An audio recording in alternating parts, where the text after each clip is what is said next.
ধনতেৰেছৰ দিনা ৰাতি চাৰুৰ তলত লুকুৱাই ৰাখক এই এটা বস্তু। আপোনালোকে দেখিবলৈ পাব যে মা লক্ষ্মী আপোনালোকৰ ঘৰত বাস কৰিছে।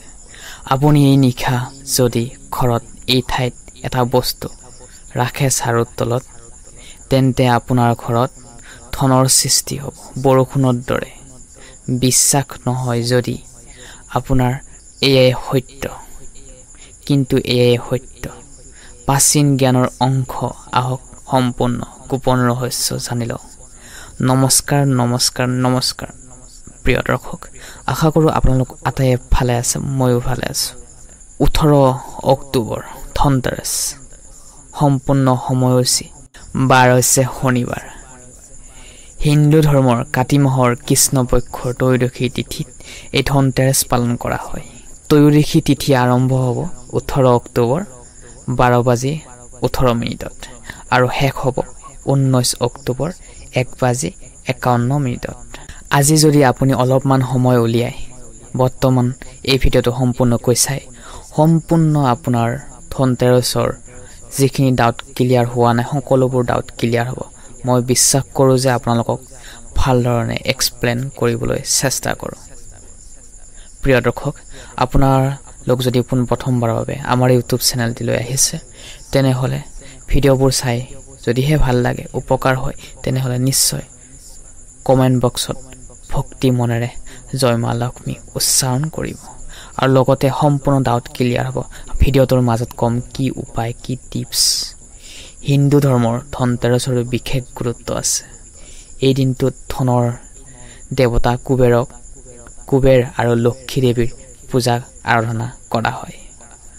লোকবিশ্বাস অনুসৰি যি ব্যক্তিয়ে এই দিনটোত সঠিক পদ্ধতিত পূজা কৰে, তেওঁৰ ঘৰলৈ আহে বহুতেই ধন আগমন হয়, সুখ শান্তি বৃদ্ধি হয়, নিগেটিভ এনাৰ্জিবোৰ দূৰ হৈ পজিটিভ এনাৰ্জিৰে ভৰপূৰ হৈ উঠে। চাৰুৰ গুপ্ত উপায়, ইয়াৰ অৰ্থ জানো আহকচোন। চাৰুৰ লক্ষীৰ আগমন পথ, অৰ্থাৎ যেতিয়া আপুনি চাৰু সঠিক সময়ত সঠিক ঠাইত ৰাখে, তেতিয়া লক্ষীৰ ঘৰত প্ৰৱেশ কৰে আৰু তাতেই ধনতেৰছৰ নিশা এই চাৰুৰ তলত বিশেষ শক্তিশালী হৈ উঠে, শক্তিশালী হৈ পৰে। সবিশেষ জানিবলৈ ভিডিঅ'টো সম্পূৰ্ণকৈ চাওক। যিসকল মানুহে এই দিনটোত ঘৰত নতুন চাৰু কিনি আনে, আপোনালোকৰ ওচৰত কুবেৰ দেৱতাৰ কৃপা আপোনালোকৰ ওপৰত দেখিবলৈ পোৱা যাব। এই দিনটোত ধনতেৰছৰ দিনটোত চাৰুডালত এটা উপায় কৰক, নিশ্চয় আপুনি ভাগ্যশালী হ'ব পাৰিব। এই চাৰুডালৰ তলত এটা বস্তু ৰাখক, তেনেহ'লে কুবেৰ দেৱতাৰ লগতে মা লক্ষ্মীৰ আহিও আপোনালোকৰ ঘৰত বাস কৰিব, যাৰ ফলত আপোনালোকৰ জীৱনত চলি থকা সকলো সমস্যা সমাপ্ত হৈ পৰিব, নিগেটিভ এনাৰ্জিবোৰ দূৰ হ'ব। কিছুমান মানুহে চাৰুটো সামান্য বস্তু বুলি ভাবে।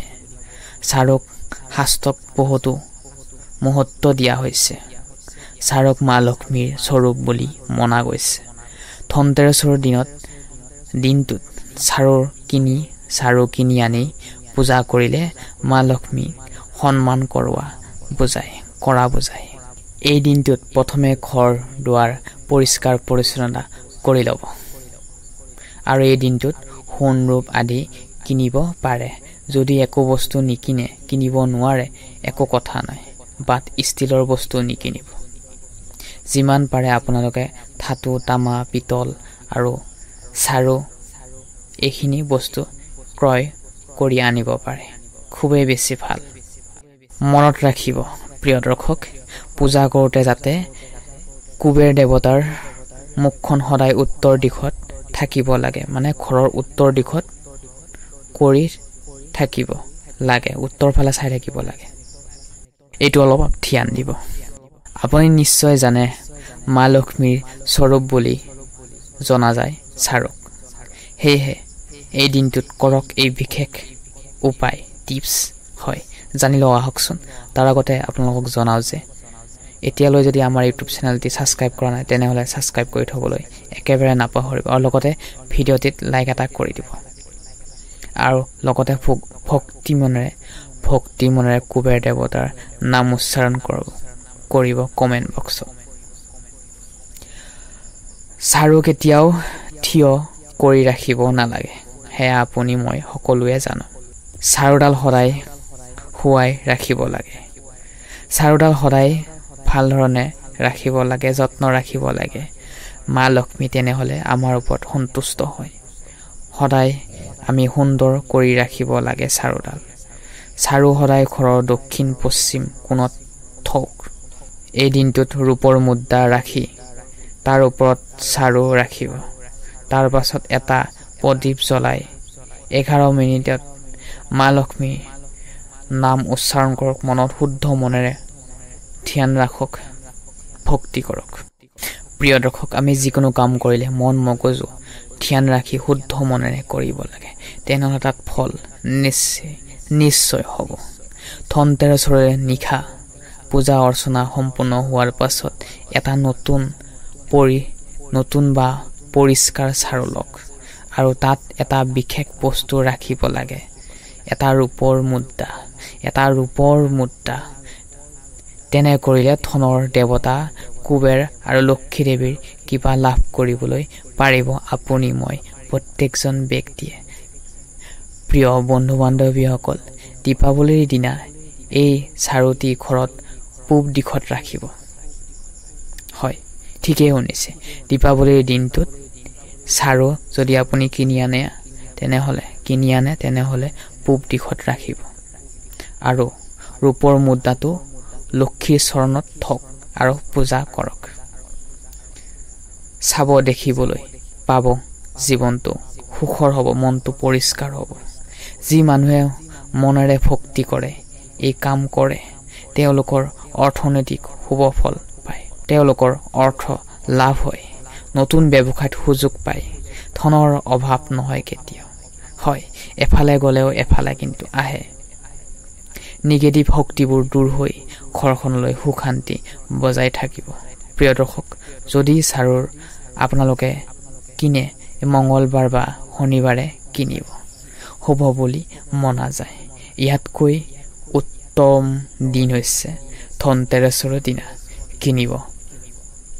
তেনেহ'লে আপোনালোকৰ ঘৰখনত শুভ প্ৰভাৱ নিশ্চয় হ'ব। ইয়াৰ উপৰিও ধনতেৰছৰ দিনা যদি চাৰু দান কৰিব পাৰে, বহুতেই শুভ বুলি মনা যায়। হয়, মন্দিৰত এটা চাৰু দান কৰি দিব, পুৰা শুদ্ধ মনেৰে চাব, আপোনাৰ মন পৰিষ্কাৰ হ'ব। প্ৰিয় দৰ্শক, তেনেহ'লে আজি এই গুৰুত্বপূৰ্ণ ভিডিঅ'টোৰ পৰা আমি বিদায় মাগিছোঁ। আশা কৰোঁ আপোনালোকে আমাৰ এই ভিডিঅ'টো চাই আপোনালোকৰ নিশ্চয় উপকাৰ হৈছে। আৰু যিসকলে পোনপ্ৰথমবাৰৰ বাবে আহিছে, আমাৰ ইউটিউব চেনেলটি ছাবস্ক্ৰাইব কৰি থ'বলৈ একেবাৰে নাপাহৰিব, এনেকুৱা ধৰণৰ আগতীয়াকৈ ভিডিঅ' পাবলৈ। তেনেহ'লে আজি এই গুৰুত্বপূৰ্ণ ভিডিঅ'টোৰ পৰা আমি বিদায় মাগিছোঁ।